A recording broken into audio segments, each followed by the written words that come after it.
Amalannya adalah yang pertama, supaya kaya, supaya rezeki melimpah. Yang pertama infak.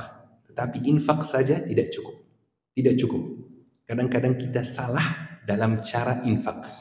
Yang pertama infak, yang kedua doa saat infak. Ini rahasianya Bapak Ibu. Yang ketiga,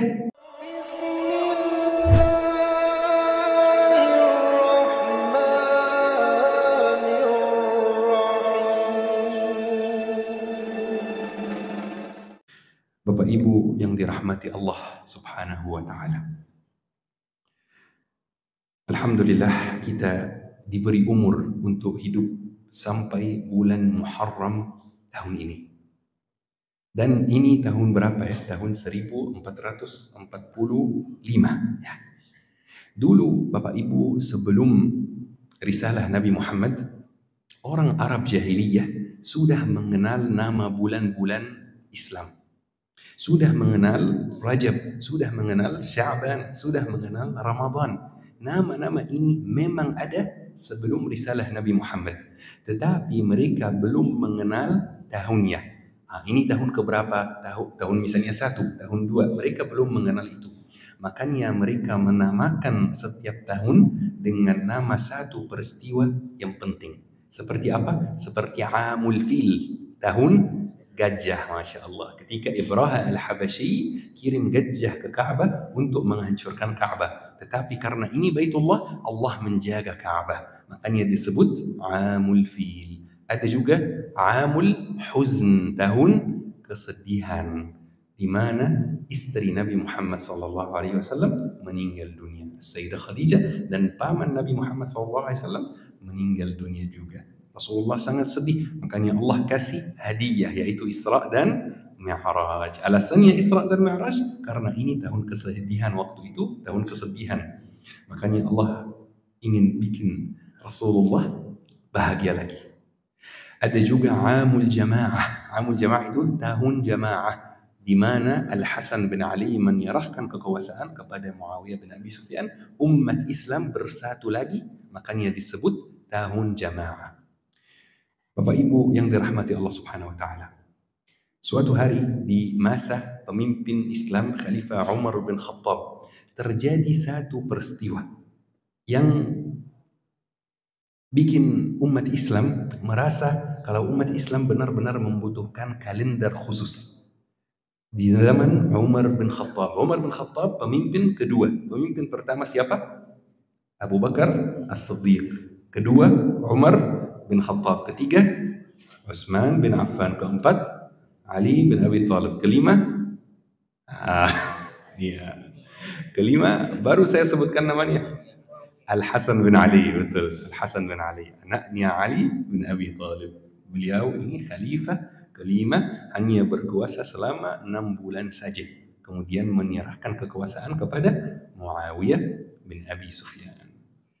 Di masa khalifah kedua Umar bin Khattab terjadi satu peristiwa di mana Umar bin Khattab menerima surat dari salah satu gubernurnya. Jadi jabatan Umar bin Khattab itu setara dengan presiden sekarang misalnya.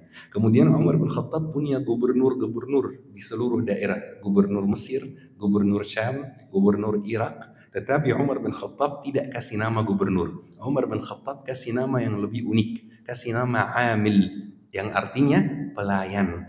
Supaya gubernurnya ketika dikasih jabatan, dia ingat, tugas saya hanya melayani warga yang di sana. Salah satu amil Umar bin Khattab kirim surat kepada Umar bin Khattab. Di atas surat ini ditulis bulan Sya'ban. Bulan Sya'ban. Umar bin Khattab mulai bingung ya.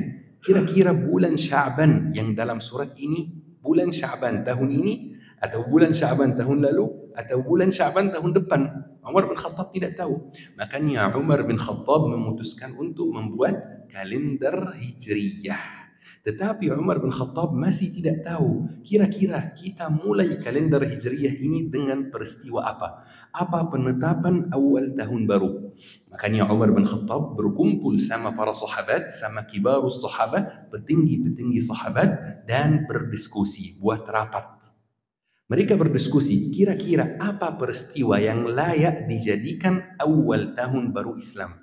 Ada 3 pendapat Bapak Ibu. 3 usulan dari sahabat Rasulullah. Usulan yang pertama, kita menetapkan awal tahun baru berdasarkan kelahiran Nabi Muhammad SAW.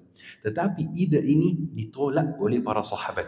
Kenapa? Karena ada yang namanya kalender Masihi. Ini tahun 2023 berdasarkan kalender Masihi yang ditetapkan berdasarkan kelahiran Nabi Isa. Makanya kita ingin bikin sesuatu yang unik khusus orang Muslim, tidak berdasarkan kelahiran Nabi Muhammad. Maka ide ini ditolak. Kemudian ada ide yang kedua, kita menetapkan awal tahun baru berdasarkan kematian Nabi Muhammad. Tetapi ide ini ditolak juga oleh para sahabat. Kemudian ada ide ketiga, kita menetapkan awal tahun baru berdasarkan hijrah Nabi Muhammad dari Makkah ke Madinah. Masya Allah. Ide ini langsung disukai oleh para sahabat, langsung diterima oleh para sahabat. Kenapa? Karena momen hijrah ini momen yang sangat penting dalam kehidupan kita. Kalau saya tanya Bapak Ibu, apa momen yang paling penting dalam kehidupan Bapak Ibu? Mungkin Bapak Ibu jawab, pas saya menikah, pas saya punya mobil baru, pas saya punya pekerjaan baru, pas saya misalnya bisa nabung sekian misalnya nominal tertentu misalnya, ya. Tetapi sebenarnya momen paling penting dalam hidup setiap muslim adalah momen hijrah Nabi Muhammad sallallahu alaihi wasallam dari Makkah ke Madinah. Walaupun kita tidak hidup di zaman hijrah itu, tetapi kenapa momen penting? Kalau tidak ada hijrah, mungkin kita tidak bisa berkumpul hari ini di masjid ini. Mungkin tidak ada masjid ini. Mungkin Indonesia bukan negara Islam. Mungkin kita tidak mengenal Islam. Mungkin kita tidak mengenal Al-Quran. Mungkin kita beragama lain sekarang. Kalau tidak ada hijrah. Kenapa? Karena hijrah ini mengubah kondisi orang muslim secara total. Kemarin para sahabat di Makkah ketika beribadah disiksa Bapak Ibu, disiksa. Antum kalau mau beribadah tinggal ke masjid saja. Masya Allah, luar biasa, sangat sederhana dan mudah. Dulu disiksa, kalau ditangkap beribadah disiksa oleh kuffar Quraisy. Sampai kadang-kadang ada beberapa dari kuffar Quraisy yang taruh batu besar di atas dada orang muslim yang ditangkap beribadah. Kita sekarang kalau mau membaca Al-Quran tinggal buka mushafnya. Mereka tidak bisa. Tidak bisa kalau baca Al-Quran dengan suara yang besar. Harus sembunyi-sembunyi supaya tidak didengar oleh kuffar Quraisy. Setelah hijrah ini semuanya berubah. Bisa beribadah dengan bebas, bisa kajian, bisa hafal Al-Quran, bisa mengadakan majlis ta'lim, bebas. Kemarin para sahabat ada yang dimiskinkan Bapak Ibu. Hartanya diambil, dilarang untuk hijrah. Kalau mau hijrah, tinggalkan semua hartamu. Coba bayangkan Bapak Ibu, antum punya perusahaan, punya toko, punya rumah, punya mobil, antum mau hijrah, disuruh tinggalkan semua harta ini dan hijrah tanpa membawa 1 rupiah. Ini keadaan umat Islam waktu itu. Mereka meninggalkan hartanya dan pindah ke Madinah. Setelah ke Madinah, mereka mulai berbisnis lagi, mereka mulai bekerja lagi, mulai kaya lagi. Alhamdulillah. Makanya para sahabat sepakat, ini momen terbaik untuk dijadikan awal tahun baru Islam. Supaya orang muslim sampai akhir zaman ingat, kalau masih ada kesempatan untuk berubah. Masih ada kesempatan untuk mengubah kondisi kita dan keadaan kita. Kalau kemarin tahun lalu kita jarang beribadah, masih ada kesempatan untuk memperbanyak ibadah. Kalau kemarin tahun lalu kita jarang sholat di masjid, masih ada kesempatan untuk mengubah kebiasaan diri dan mulai sholat di masjid. Kalau kemarin kita jarang berinfak, masih ada kesempatan untuk berbanyak infak supaya insya Allah nambah kaya. Soalnya infak itu bikin kaya, bukan bikin miskin. Rasulullah sallallahu alaihi wasallam bersabda, "Ma naqasa malu 'abdin min shadaqah." Harta seseorang itu tidak akan berkurang jika dia infak. Ini konsep kita, ini pikiran kita sebagai umat Islam. Semakin infak, semakin kaya. Mungkin di barat beda, semakin keluarkan uang, semakin miskin. Semakin rekeningnya berkurang.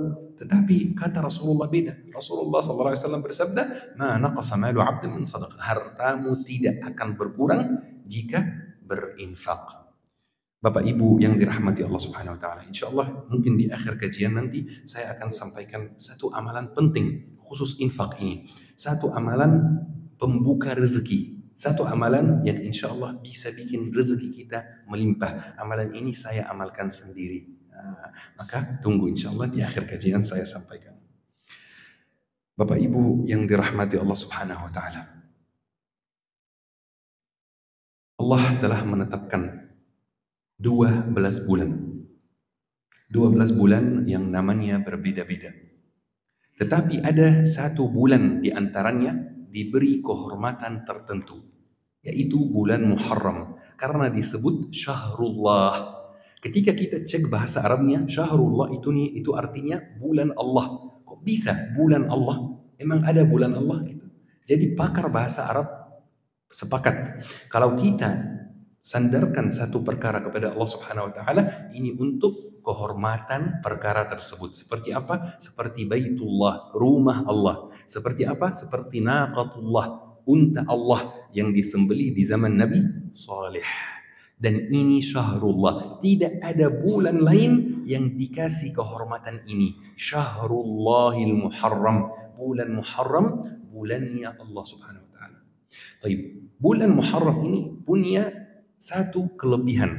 Yang pertama, pahala di bulan Muharram dilipat gandakan. Mau salat sunnah, pahalanya dilipat gandakan. Mau infak, pahalanya dilipat gandakan. Mau mengunjungi orang sakit, pahalanya dilipat gandakan. Mau melakukan amalan baik apapun, pahalanya dilipat gandakan. Tetapi hati-hati, dosa juga dilipat gandakan di bulan Muharram.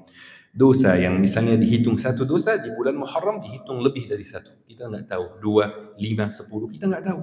Pokoknya yang disebutkan dalam dalil-dalil bahwa dosa di bulan Muharram dilipat gandakan. Makanya Allah Subhanahu wa taala berfirman, "Fala tazlimu fihinna anfusakum." Jangan menzalimi diri sendiri di bulan Muharram ini, di bulan hurum ini. Karena orang yang berdosa di bulan Muharram sebenarnya menzalimi diri sendiri. Karena terhitung lebih banyak dosa, bukan hanya satu dosa, dilipat gandakan juga. Makanya Allah berfirman, jangan menzalimi diri sendiri di bulan Muharram ini. Bapak Ibu yang dirahmati Allah Subhanahu wa taala. Di bulan Muharram ini ada satu amalan yang tidak bisa dilewatkan.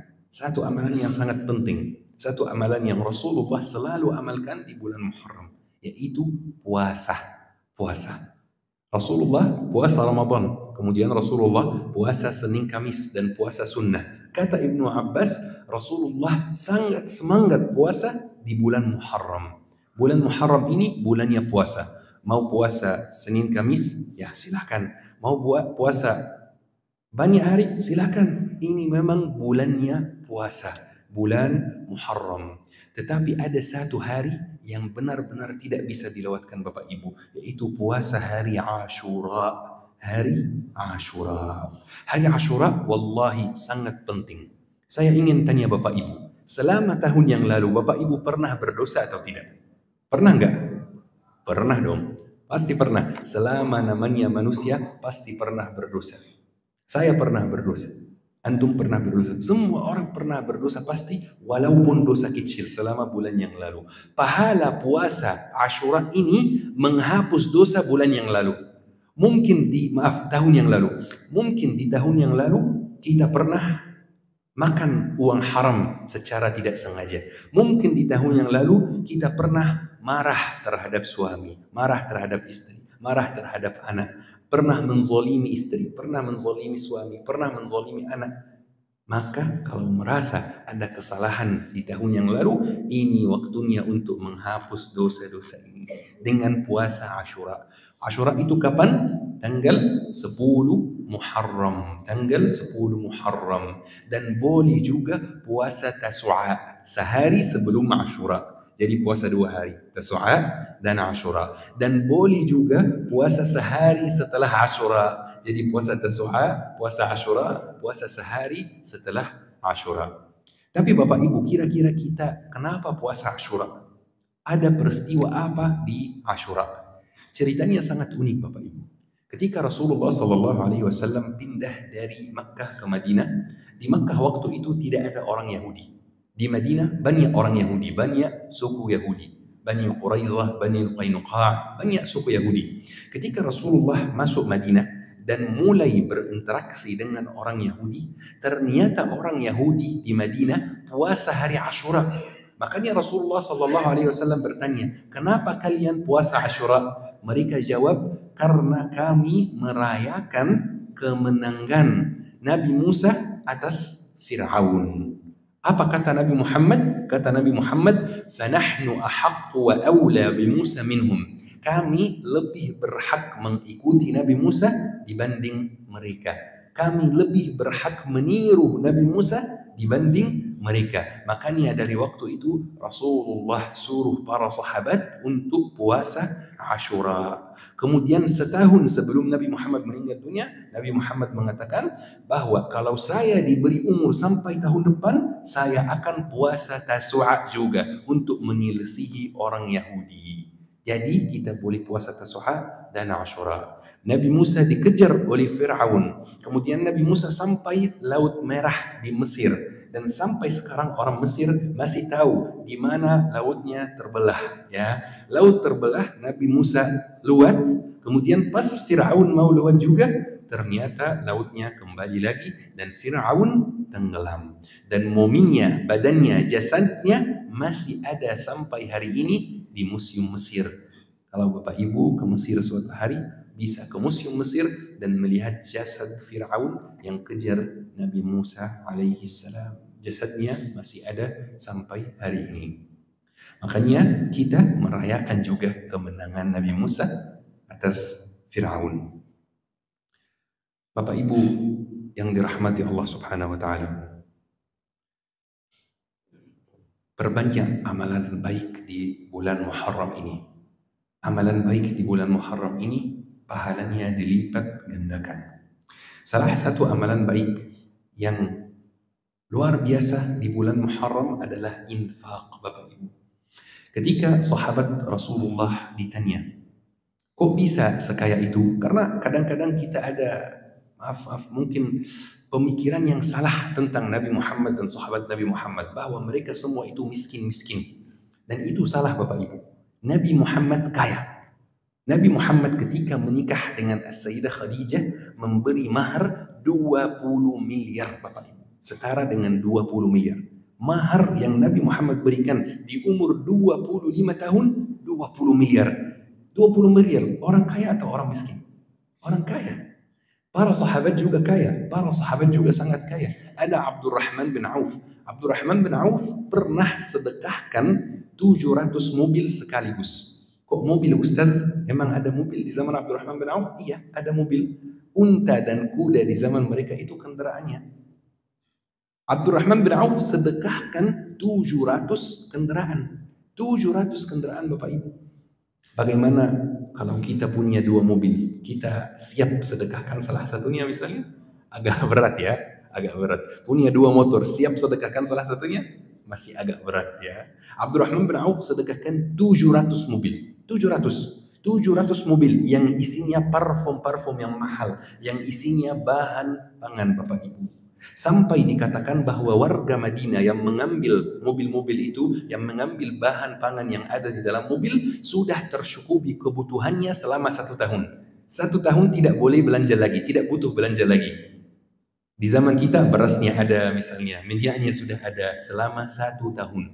Saking banyaknya apa yang Abdurrahman bin Auf sedekahkan. Tapi rahasianya apa sahabat Rasulullah sallallahu alaihi wasallam bisa sekaya itu? Rahasianya apa? Ada banyak hal yang bisa diamalkan. Tetapi saya hari ini mau kasih 1 amalan saja dari hal-hal yang sahabat Rasulullah sallallahu alaihi wasallam amalkan. Bisa diamalkan oleh semua orang karena memang sangat mudah. Tetapi sebelumnya saya ingin meluruskan sedikit 1 hal yang kadang-kadang kita salah pahami. Kadang-kadang kita menunggu lancar dulu ekonomi kita baru kita infak. Kadang-kadang kita menunggu punya uang dulu baru kita infak, dan ini salah. Dan ini salah. Sesungguhnya Allah memberi kita ujian kemiskinan itu supaya Allah melihat kita bakal infak pas kita nggak punya uang atau tidak. Ini ujiannya. Bisa jadi susah ekonominya, karena memang berhenti infak. Bisa jadi itu alasannya. Allah ingin kita infak di waktu sulit dan waktu rezeki lancar. Bahkan infak di waktu sulit itu lebih besar pahalanya. Maka infak itu bukan hanya untuk orang kaya. Infak itu bukan hanya untuk orang yang lancar rezekinya. Bukan. Infak itu untuk semua orang. Infak itu sebenarnya tidak harus uang. Infak kurma, kata Rasulullah, boleh termasuk sedekah. Bahkan senyum termasuk sedekah, termasuk infak juga ya. Infak itu bisa menyelamatkan kita Bapak Ibu di hari akhirat. Jadi tidak perlu kaya supaya infak. Infak bisa dilakukan oleh siapapun. Siapapun.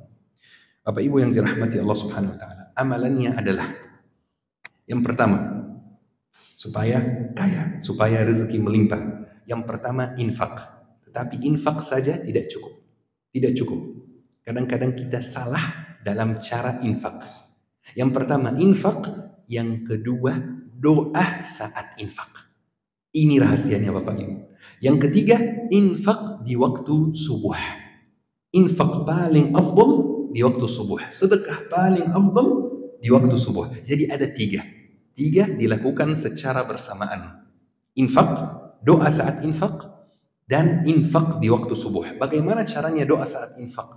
Apakah ada doa tertentu yang kita bisa ucapkan? Saya kasih contohnya. Kita misalnya infak 2.000. Langsung kita berdoa. Pas kita infak, pas kita masukin uangnya ke kotak amal, langsung kita berdoa. Ya Allah, saya mau jadi orang kaya Allah.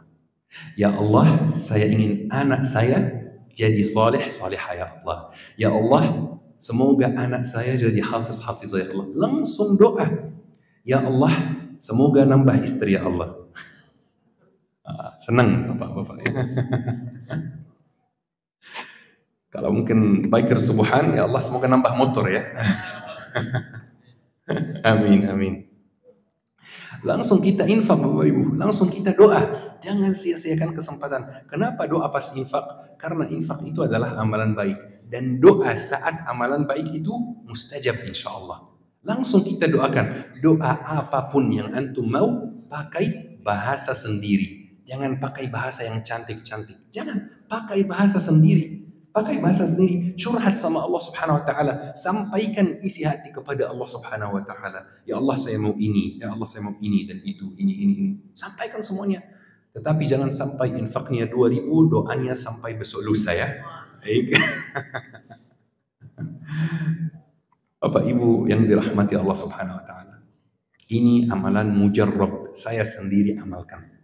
Infak, doa saat infak, infak di waktu subuh. Tiga-tiganya dilaksanakan secara bersamaan ya.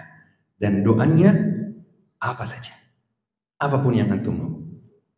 Bahkan para sahabat dulu kalau misalnya mau beli sepatu baru, ini doa kepada Allah, ya Allah saya mau beli sepatu baru. Sekecil itu mereka tetap doa, ya Allah saya mau beli sepatu baru, ya Allah saya mau beli baju baru, ya Allah saya mau beli apapun yang Bapak Ibu mau, Allah bisa kabulkan doanya. Bahkan Bapak Ibu, ketika kita infak pas kita lagi sulit ekonomi, Allah katakan kepada kita, Ana akramu min abdi. Kita infak pas kita sulit, berarti kita dermawan. Allah katakan kepada kita, saya lebih dermawan daripada hambaku. Makanya Allah lebihkan rezeki kita. Ada beberapa cara yang kita bisa pakai supaya rezeki kita lancar. Rezeki ini, uang ini, yang biasanya bikin orang paling kepikirannya, paling khawatir. Padahal hal pertama, hal terakhir yang kita harus pikirkan itu uang. Karena rezeki memang sudah diatur oleh Allah Subhanahu wa taala. Rezeki sudah ditentukan. Kita hanya diperintahkan untuk berdoa, ikhtiar, bekerja, ikhtiar itu bekerja, dan infak kalau kita bisa. Bapak Ibu yang dirahmati oleh Allah Subhanahu wa taala. Alhamdulillah, saya senang bisa bertemu dengan Bapak Ibu hari ini. Dan saya ada harapan insya Allah. Sebagaimana kita ditakdirkan ketemu di dunia, di masjid ini, semoga Allah pertemukan kita di surga. Amin ya rabbal alamin. Amin ya rabbal alamin. Alhamdulillah, ini yani titik keberapa di Pekanbaru ya. Insyaallah hari ini hari terakhir dalam program Safari Dakwah. Besok pagi saya balik ke Tangerang. Semoga insyaallah bisa ketemu lagi dengan Bapak Ibu. Semoga Bapak Ibu sehat selalu. Semoga rezekinya lancar. Semoga anaknya salih, salihah, hafiz, hafizah, rajin salat insyaallah. Amin ya rabbal alamin. Bapak Ibu yang dirahmati oleh Allah Subhanahu wa taala, saya mohon maaf jika ada kesalahan dan saya minta doanya Bapak Ibu doakan Al-Faqir Muhammad Al-Fuli supaya semua urusan Al-Faqir lancar insyaallah. Amin ya rabbal alamin. Syukran Bapak Ibu. Wassalamualaikum warahmatullahi wabarakatuh.